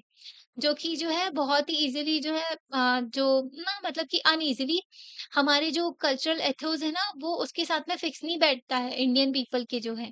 जनता मतलब हमारी जनता के साथ में उतना फिक्स नहीं बैठता है, ये सारी जो चीज़ें हैं ना सब उठाई हुई हैं बाहर से। तो बोरोड कॉन्स्टिट्यूशन भी कहा जाता है, पर ये गलत बात है। क्रिटिसिज़्म जो है इसको ना कई सारे लोग बोलते हैं, इवन कॉन्स्टिट्यूएंट असेंबली में भी ये बोला गया कि भई ये तो बोरोड है, ठीक है? जो ये ना itself there are some voices थी कि इनको कंसर्न था इस चीज से रिलेटेड, क्योंकि कई सारे प्रोविजन लिए भी गए हैं बाहर से, पर ये जो है ट्रू नहीं है। It is true that Indian constitution जो है is modern and partly western, western भी कह सकते हो आपको थोड़ा सा, क्योंकि कई सारे प्रोविजन लिए गए हैं। फर्स्ट चैप्टर में हमने पढ़ा भी था कि वेरियस सोर्सेज लिए गए हैं जो कि हमने बोरो किए हैं अपने संविधान में। अलग अलग जो मतलब कि कंट्रीज से हमने उनकी संविधान की कुछ कुछ फीचर्स लिए हैं। बट अ, इस चैप्टर में आप ये भी देखोगे कि ब्लाइंड बोरोइंग नहीं की है भई। जो भी प्रोविज़न लिए गए हैं, इनोवेटिव बोरोइंग की गई है, ठीक है? तो ये आपको लिखना है, इनोवेटिव बोरोइंग होती है कि ना एंटायरली एलियन नहीं है। जो भी ना फर्स्ट चीज़ है कि जो भी प्रोविज़न लिया गया है ना संविधान में, तो उसको ना प्रॉपर अपनी सोसाइटी के अकॉर्डिंगली लिया गया है, ठीक है? उसको मॉडिफ़ाई भी किया गया है अपने जो इंडिया के अकॉर्डिंगली, अपने लोगों के अकॉर्डिंगली। इंडियंस जो हैं not only adopted modern ways को, तो मॉडर्न जो वेज है उसको तो अडॉप्ट किया ही थिंकिंग का, बट उसके साथ में उन्होंने ना इसको तो मतलब कि इस तरीके से वो अडॉप्ट कर चुकी है ना वेस्ट की चीजों को, कि वो जो वेस्टर्नाइजेशन जो वेस्ट की चीजों को ना एक सिंबल मानने लगी है, स्टेटस मानने लगी है ना, अगेंस्ट द अपने ट्रेडिशन के अगेंस्ट में। तो जो अपने ट्रेडिशन को गलत गंदा मान मतलब गलत मानते हैं और वेस्ट की चीजों को अच्छा मानने लगे हैं, ठीक है? राजा राम मोहन रॉय ने ये थोड़ा स्टार्ट किया था ट्रेंड, क्योंकि कई सारी हमारे यहाँ इविल प्रैक्टिसेस थी, ठीक है? तो उसको खत्म करने के लिए। और दलित अभी भी इसको लेकर के चल रहे हैं, क्योंकि अभी ना सोसाइटी में अगर इक्वालिटी आ जाएगी तो लोग अपने ट्रेडिशन की, कल्चर की रिस्पेक्ट भी करने लगेंगे। इंडीड ये भी सच है, 1841 में नोटिस भी किया गया कि दलित पीपल जो है नॉर्दर्न इंडिया के, वो अफ्रेड नहीं थे, इस चीज से नहीं डरते थे कि न्यूली इंट्रोड्यूस जो लीगल सिस्टम है, ठीक है, उसको जो है मतलब यूज़ करेंगे ये लोग अच्छे से, उससे डरते नहीं थे। और जो है, जो ज़मींदारों के खिलाफ जो है वो एक्शन भी लेकर के गए जो कोर्ट में, ठीक है? उन्होंने स्यू भी किया कोर्ट में इनको। सो न्यू जो इंस्ट्रूमेंट है ना मॉडर्न लॉ जो लेकर के आया, वो इफेक्टिवली अडॉप्ट किया जनता ने और एड्रेस किया डिग्निटी एंड जस्टिस जो क्वेश्चन था ना उसका। बेसिकली ना जिसके साथ में गलत होता है फिर वो जो है सही के लिए फाइट भी करता है ना?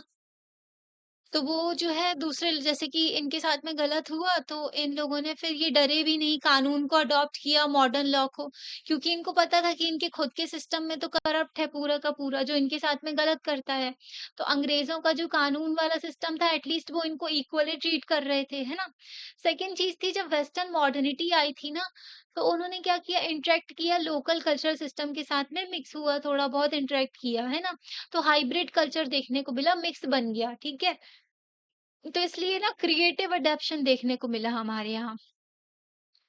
तो ये ना नाइदर हमारा वेस्टर्न मॉडर्निटी है, ना ही इंडिजीनियस ट्रेडिशन है, मिक्स हो गया है दोनों चीज़ें।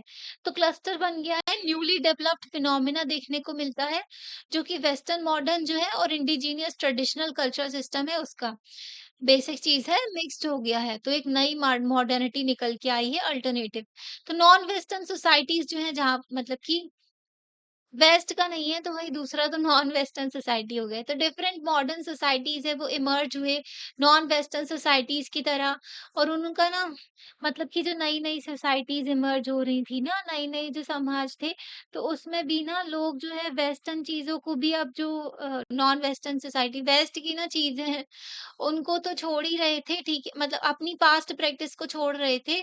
उसके साथ-साथ जो है वो जो वेस्टर्न जो मॉडर्निटी थी ना उनके ऊपर जो थोपी गई थी उसको भी छोड़ रहे थे।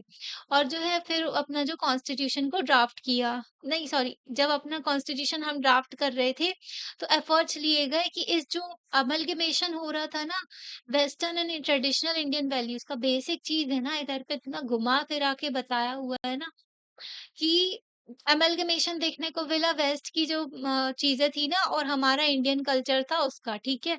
तो ये दोनों चीज़ें मिक्स हो गई थी। तो ऐसी जो है west and traditional Indian values दोनों को साथ में लेकर के चला गया और उस हिसाब से जो है ड्राफ्ट किया गया संविधान। तो ये जो प्रोसेस था सिलेक्टिव अडॉप्शन था, ना ही बोरोइंग थी। सिलेक्टिव अडॉप्शन था, ओके?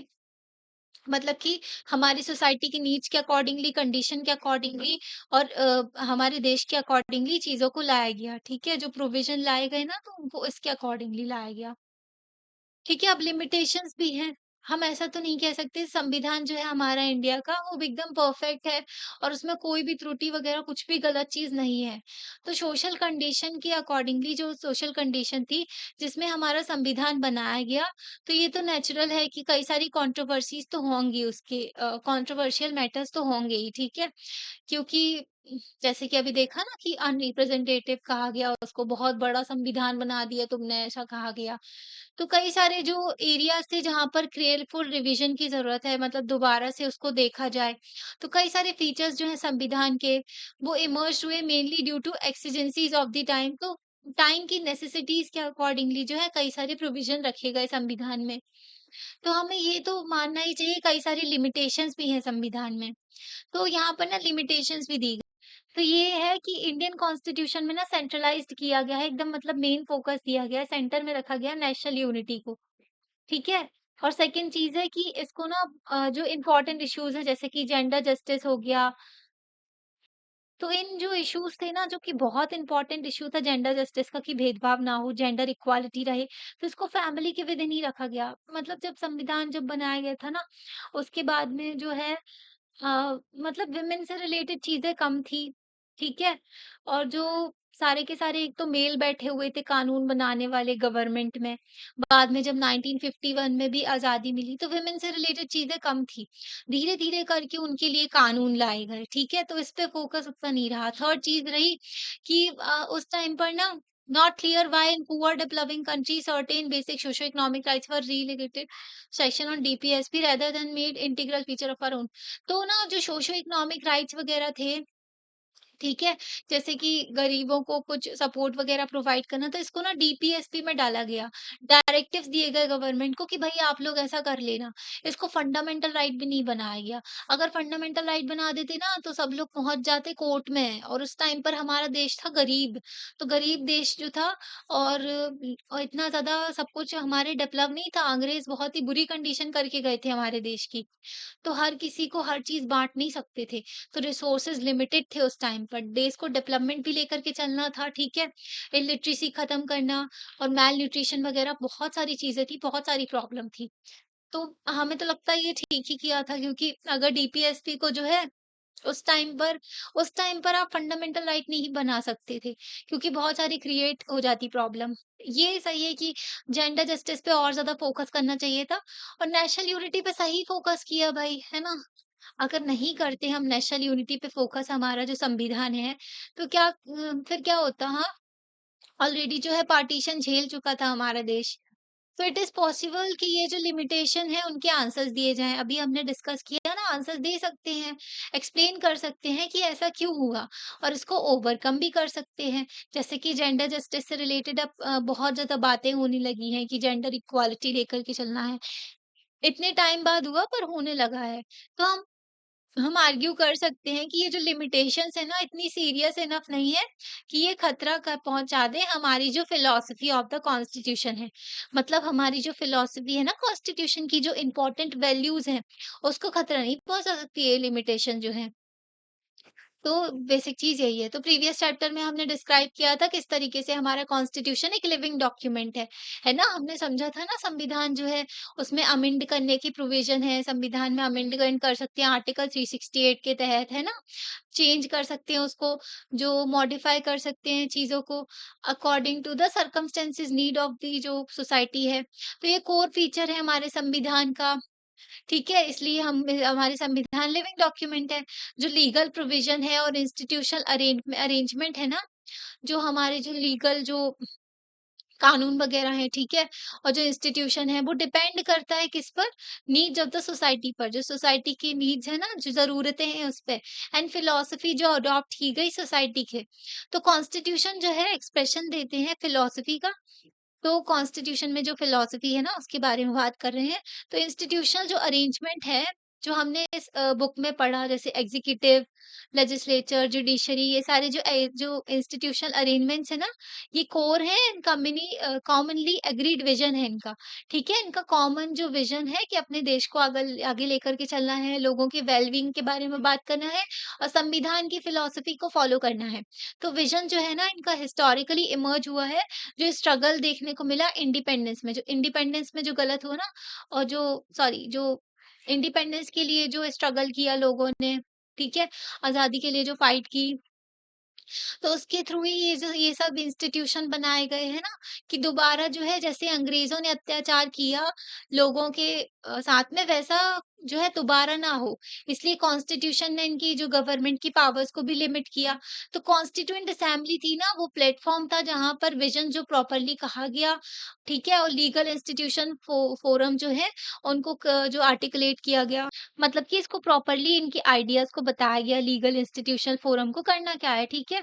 तो थस कॉन्स्टिट्यूशन जो है, हमारा संविधान जो है, तो इस विज़न को ये लेकर के चले, ठीक है? कई सारे पीपल जो हैं वो कहते हैं कि बेस्ट समरी जो है विज़न की, वो है फिलॉसफी ऑफ द कॉन्स्टिट्यूशन, मतलब कि जो हम चाहते हैं ना, जो हमारा देश हो, ठीक है? तो वो फिलॉसफी ऑफ द कॉन्स्टिट्यूशन जो है ना, उसमें आपको पता चल जाता है।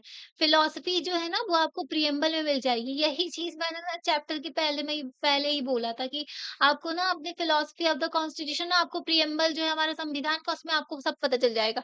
जस्टिस, इक्वालिटी, हर एक वर्ड लिखा हुआ है इसमें, ठीक है? तो आपने प्रिएम्बल पढ़ा है क्या केयरफुली? तो वेरियस ऑब्जेक्टिव्स तो लिखे ही हुए हैं प्रिएम्बल में। प्रिएम्बल ना बहुत ही हम्बल तरीके से और काम है, ठीक है? शांति का प्रतीक भी कह सकते हो। कॉन्स्टिट्यूशन नॉट गिवन, तो किसी ने कॉन्स्टिट्यूशन को दिया नहीं है, ठीक है? बाय अ ग्रेट मैन, ठीक है? By a grey body of a great man, तो कुछ लोगों ने ऐसा नहीं किया है। जबकि इसमें क्या लिखा है पता है प्रिएम्बल में? कि we the people of India की बात की गई है, and adopt, enact and give ourselves this constitution, ये संविधान हम अपने आप को दे रहे हैं, ऐसा लिखा हुआ है उसमें। प्लस पीपल जो है देमसेल्फ, जो लोग हैं वो खुद ही मेकर्स हैं अपनी जो डेस्टिनी है, अपना जो फ्यूचर है, एंड डेमोक्रेसी इंस्ट्रूमेंट है, जिससे डेमोक्रेसी एक ज़रिया है जिसके थ्रू जो जनता है ना, वो शेप कर सकती है अपने प्रेज़ेंट एंड फ्यूचर को, ठीक है? तो डेमोक्रेसी जो है उसको भी इम्पोर्टेंस दी गई है। मोर देन 5 डिकेड्स, तो 50 साल होने के कॉन्स्टिट्यूशन के बाद जो सॉरी 50 साल होने पर भी कॉन्स्टिट्यूशन जो है जो ड्राफ्ट किया गया था, कई सारी जो तो कई सारे मैटर्स पे डिबेट डिस्कशन हुआ, कोर्ट में गए कई सारे केसेस, गवर्नमेंट ने डिसएग्री किया, कई सारे इंटरप्रिटेशन निकले, है ना? मतलब कई सारे केसेस भी हमने आपको बताए थे ना, तो कॉन्स्टिट्यूशन से रिलेटेड कई सारे केसेस भी गए कोर्ट में भी, गवर्नमेंट एग्री नहीं करती थी कई मैटर्स पे, ठीक है? फिर सुप्रीम कोर्ट उस पे डिसीजन सुनाते थे। तो सेंटर एंड स्टेट्स जो है उनके डिफरेंट डिफरेंट ओपिनियन होते थे, पॉलिटिकल पार्टीज अपना अलग ही लेकर के चल रही हैं राग अलापरी, कई सारी चीजें निकल के आई। तो हम इसके बारे में ना नेक्स्ट ईयर भी आप पढ़ोगे कि किस तरीके से पॉलिटिक्स जो है उसमें कई सारी प्रॉब्लम्स ही प्रॉब्लम्स भरी पड़ी हैं एंड कई सारी कमियां भी हैं। यट आप ना पॉलिटिशियन जो है उनसे पूछोगे या फिर कॉमन सिटीजन से पूछोगे तो आपको पता चलेगा कि हर एक जो एवरीवन जो है ना हर कोई ना शेयर करता है फेमस विजन। तो एक फेमस विजन है जो कि हमारे संविधान में है, उसको सभी लोग मानते हैं। क्या मानते हैं भाई? कि हमें सब लोगों को साथ में रहना है, ठीक है, और सभी लोगों को आगे बढ़ना है, वही सबका साथ सबका विकास। और प्रिंसिपल लेकर के चलनी है इक्वालिटी, ठीक है, समानता, लिबर्टी, ठीक है, आज़ादी होनी चाहिए और भाईचारा होना चाहिए, फ्रेटर्निटी होनी चाहिए, ठीक है? तो यही विज़न है हमारे संविधान का और फिलॉसफी भी है हमारे संविधान की, जो कि एक बहुत ही ज़्यादा वैल्यूएबल आउटकम है, ठीक है? जो निष्कर्ष निकलता है, जब हमारे संविधान को हम देखते हैं तो, है ना? तो 1950 में जब संविधान जो मेकिंग ऑफ द कॉन्स्टिट्यूशन जो था, बहुत ही बड़ा जो संविधान बनाना एक बहुत बड़ी अचीवमेंट थी। Today keeping alive the philosophical vision of the constitution may be are important achievement. तो हम अपने फिलोसफिकल जो विजन है हमारे संविधान का, इक्वालिटी, लिबर्टी एंड फ्रेटर्निटी, तो इसको हम लेकर के चल रहे हैं और ये भी बहुत बड़ी अचीवमेंट है, ठीक है? तो आपको समझ में आया होगा चैप्टर, ये थोड़ा मतलब फिलोसफिकल था ना, तो फिलोसफी ऑफ द कॉन्स्टिट्यूशन समझ में तो आ ही गया होगा। फिलोसफी क्या है? तो लिबर्टी है, इक्वालिटी है और फ्रेटर्निटी है ना? तो ये फिलोसफी है हमारे देश जो कॉन्स्टिट्यूशन की। ओके, और कई सारे फीचर्स भी जाने हमने कॉन्स्टिट्यूशन के। तो आपको अगर चैप्टर समझ में आया हो तो आप लाइक करके बता सकते हो, चैनल को सब्सक्राइब कर सकते हो, अपने फ्रेंड्स के साथ में शेयर कर सकते हो। अगर नहीं समझ में आया है तो आप कमेंट बॉक्स में मेंशन करना, मैं जो भी समझ में नहीं आया उसको दोबारा पढ़ा दूँगी, ओके? फिर मिलते हैं नेक्स्ट बुक में, ओके? तो बाय।